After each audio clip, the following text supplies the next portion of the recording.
we were looking at the reverse armbar and how to get that. It was from this double underhook position.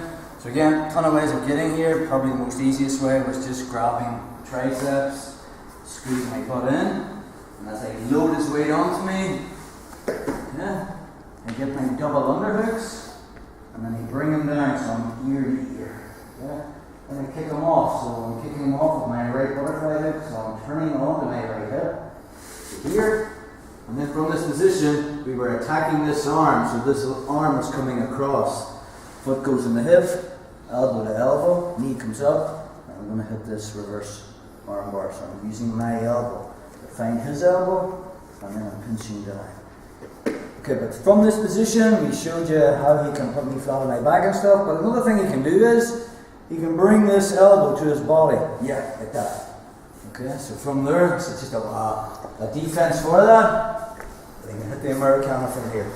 So again, different ways of playing this. I think it's to do with your body type. If you've got long arms or short arms, you know a lot of people like to get a gable grip, and they'll have it here on the elbow. I like to find my elbows like this.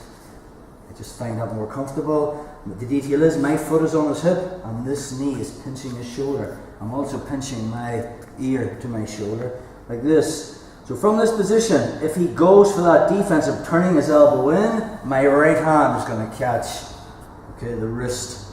I'm coming underneath and I get him in an americana position here. To finish though, I'm on my right hip. I'm going to hip escape to my left side and I'm gluing his elbow to my body. Foot on the hip is everything. So I'm just torquing this way to get it. Sometimes though, you mightn't have the angle. See the way I have the elbow in my gut? Sometimes Crippy might bring it lower to my hip. And see the way I don't quite have that angle there, and I'll push and I'll push and I'll push. And if he's really resisting the other way, and I'm not quite getting it, now I can disengage my right foot that's on the hip, my left becomes free, and I'll use my hook sweep to sweep him all the way over. And into the march from here. If I still got this americana, I can just finish it from there. So elbows in the right position, knees are tucked, head goes in my wrist, I just drag it back, and I'm in. Or if I lose that on the way up, I've just got head and arm control, and then I can look to get arm triangles or whatever. So again, another way into it was Kirby could be pushing me. For him to pass, he wants to get me flat on my back. So this arm could be pushing, so we looked at getting the 2-on-1 grip. Anytime his hand comes at me, I just get a 2-on-1, I disengage it, and I pull him forward. And load his weight onto me. Double underhooks, ear to ear, strong position, but I don't kick him straight back, I kick him off at an angle. So I'm extending my right leg first, I'm turning him on my right side. Then I'm using my shoulder to come up. Detail is my foot's going on his hip, and I'm attacking this reverse armbar. So I'm going to crook my arm to find this elbow. This knee comes up, and I'm pinching. I need that space to try and hit this. But again, if he turns his elbow, the right hand is the one that grabs the wrist. I'm coming underneath. I want this in my chest. I'm on my right side. I'm going to shrimp to my left side, and I'm going to just take it from here. If I haven't got it, let's just say he gets his elbow more into my hip, and he's really resisting it, I'll disengage my left hook, my right comes off his hip, and I just hook it to his leg. And now from there I just have my butterfly guard sweep. If I keep this grip, that's good.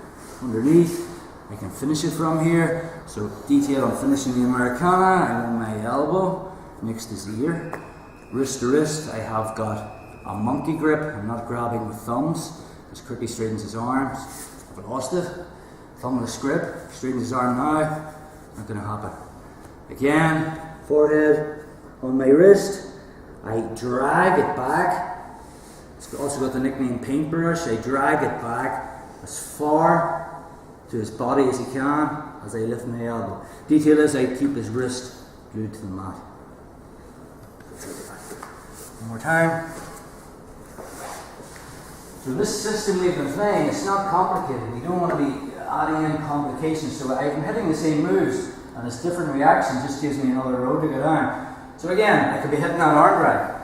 Again, from there, as I go to do it and pull him, he posts his hand on my shoulder to stop me. So I just come across again, get the 2-on-1, remove it, pull him over my head.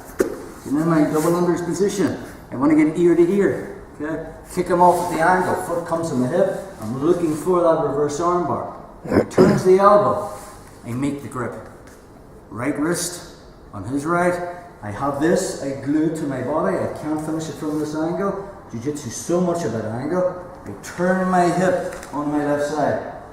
This is my base control here. As I torque, I might get it. If I don't, it's his elbow tucked.